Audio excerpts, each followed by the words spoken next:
စ္စည်းချင်းတွေကရွှေနီကြောင်လေးဒီမှာမြင်နေရတာကငါရဲ့ချစ်စရာကြောင်လေးရွှေနီပါတနေ့လုံးဆိုင်ထဲမှာလှည့်လည်ကစားပြီးနောက်ရွှေနီကတခုခုကိုစိတ်ဝင်စားသွားပါတယ်အဲ့ဒါကတော့ဆိုင်ထဲမှာထားတဲ့ပစ္စည်းချင်းလေးတစ်လုံးပါရွှေနီကချင်းလေးနားကိုတဖြည်းဖြည်းနီးကပ်သွားပြီးနမ်းကြည့်လိုက်တယ်လက်တံလေးနဲ့အနှဲငယ်ထိကြည့်လိုက်တယ်ပြီးတော့အတွင်းထဲကိုမျက်လုံးလေးဖြင့်ကြည့်လိုက်ပါတယ်ချင်းလေးကပူပူနွေးနွေးနူးနူးညံ့ညံ့နဲ့ရွှေနီအတွက်အိပ်ယာလေးတစ်လုံးလိုပါပဲအဲ့ဒီလိုနဲ့ရွှေနီကတဖြည်းဖြည်းချင်းလေးထဲဝင်သွားပါတယ်ကိုလေးကိုကွေးကွေးလေးလုပ်ပြီးခြေလေးတွေကိုအတွင်းဘက်ဆွဲသွင်းထားတယ်အမီးလေးကိုလည်းလုံးလုံးလေးချထားတယ်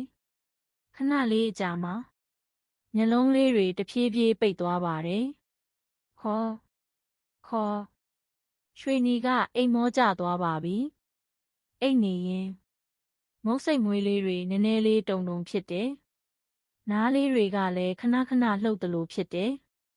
အိမ်မက်လေးတစ်ခုခုမက်နေသလိုပါပဲခဏလေးကြာတော့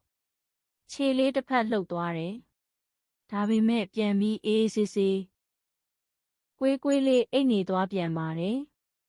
ဆိုင်ထဲမှာအတန်မရှိသလိုပဲအေးအေးဆေးဆေးအလင်းရောင်နူးညံ့လေးအောင်မှာရွှေနီကြောင်လေးကပစ္စည်းချင်းလေးထဲမှာအေးချမ်းချမ်းအိမ်မောကျနေပါတယ်ဒီလိုနဲ့ငါရဲ့ချစ်စရာကြောင်လေးရွှေနီက